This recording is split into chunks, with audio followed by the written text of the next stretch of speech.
Hi guys, welcome to another episode of Pointy Not Sharp. Today I'm taking a look at a bayonet I've wanted to look at for years. So this is a Swiss model of 1889/92 Cyclist bayonet. And it's actually a repurposed bayonet, so it's another one that's been converted from pre-existing bayonets already in service. Now, these were made to fit a number of different rifles. Initially they were made to fit the Schmidt-Reuben 1889 infantry rifle.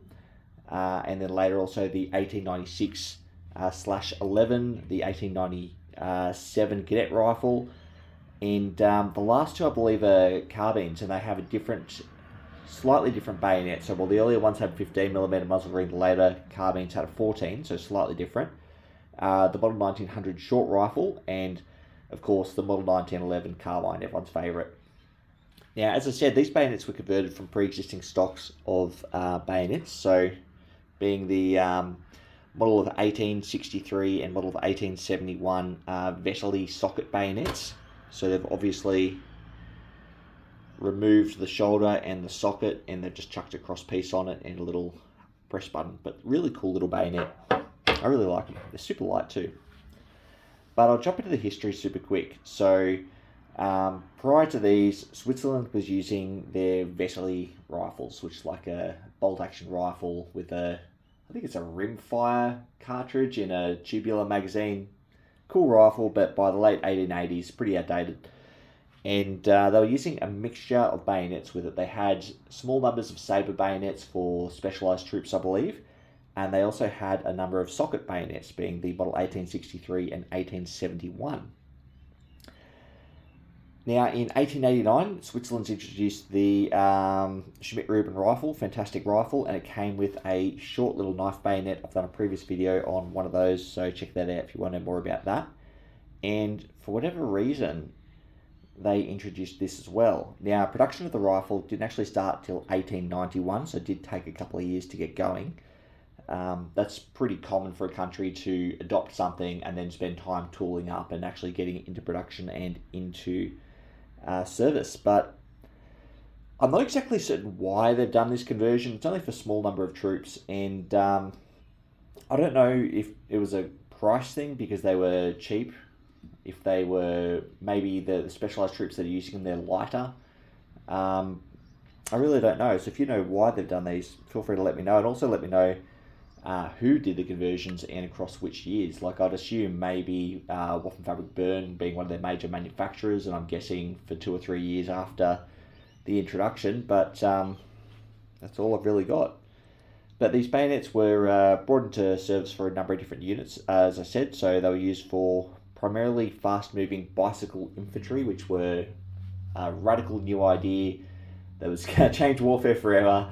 Around the year 1900, around that time frame, the Swiss weren't the only one adopting bicycle infantry, and it didn't work practically. But yeah, so essentially the Swiss bicycle was like outfitted with a rack for your rifle and your bayonet and stores for all your equipment and stuff. It's kind of like a little horse saddle almost. You can store everything you need.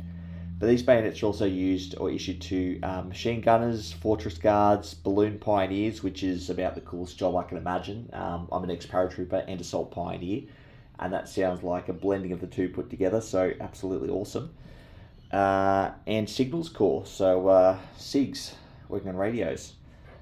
So quite a few different types of soldiers actually used these, and I wish I knew how many they actually produced. We can't tell based on the serial numbers because the serial numbers are matched to rifles. So we really don't know. But they're a lot less common than Model 1889 knife bayonets. So I imagine only a fraction of the number of those that were made of these were made. So, yeah. Anyway, as I said before, we've got two different versions. So we've got the early version, which I'm calling the Model 1889/92. And that's the version for the Schmidt-Reuben, the 1896, the 1897 cadet rifle.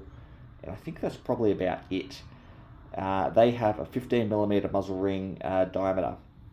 And the later version, which is identical to this, just has, I've been told it's a bushing that's put into the muzzle ring to bring it down a millimetre to 14mm. And those were used with the Model 1900 short rifle and the Model 1911 carbine. So, yeah, little short boys. I have seen reference to these bayonets also being called the Model 1900, and I think that's in reference to the version with the smaller muzzle ring for carbines and specifically the Model 1900 short rifle.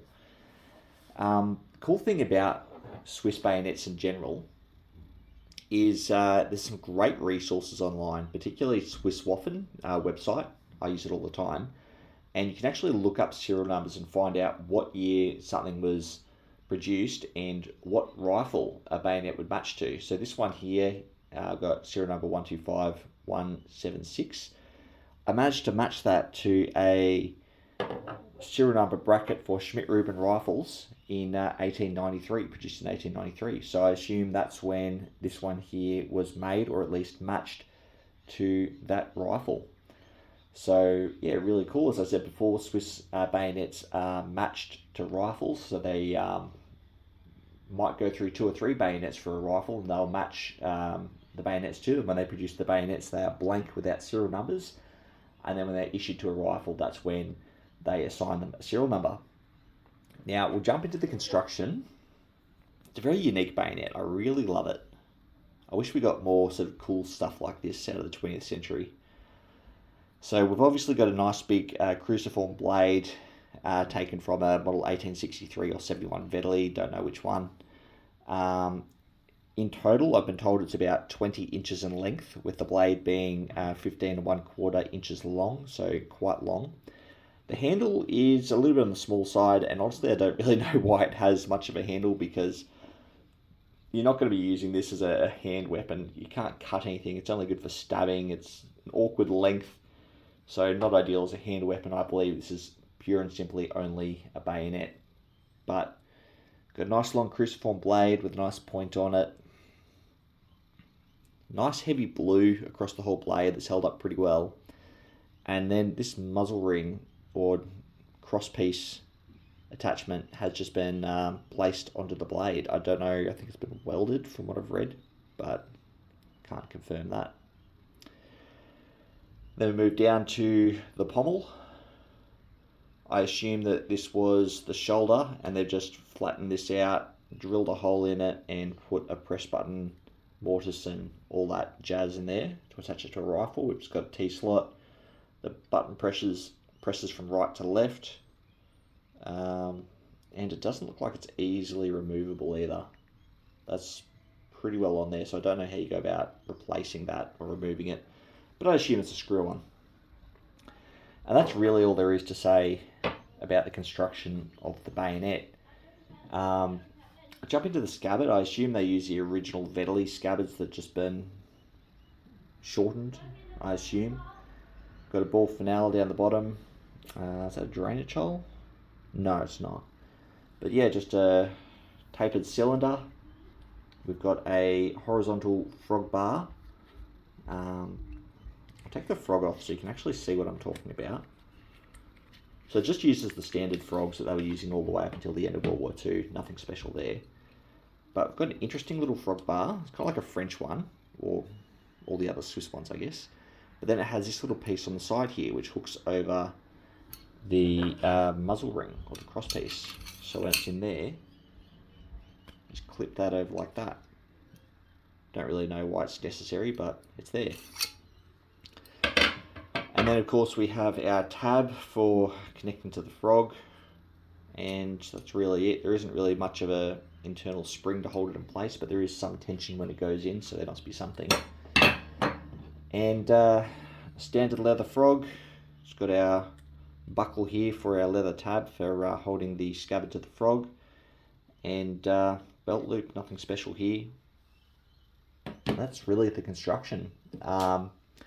The last thing to talk about is markings, and we don't have a terrible lot, which is always frustrating for me. I love markings, but on the right crosspiece here we have our serial number, and that's it for markings on the bayonet. I have seen reference of bayonets with other markings on them, like a letter or two on the pommel, but we don't have any of those here. Then moving down to our scabbard, we have a little Swiss plus just there, which I've been told is an inspection mark, and that's it for the scabbard. Very disappointing for markings, but True to form, our frog has a couple. We've got our accepted into service Swiss shield up here, and then we have our maker's manufacturer, and I believe that's usually name, saddler, and then location of manufacture. And there you go. That's who made the frog. That's all the information I was able to rustle up on this. I'm sure there's probably some more information out there, but I wasn't able to track it down at this point. If you have any luck finding anything, or you know any good references or anything like that, guys, please feel free to chuck it in the comments beneath, so anyone who's looking it up and coming to this video can track that down. Thanks for watching. I'll see you next time.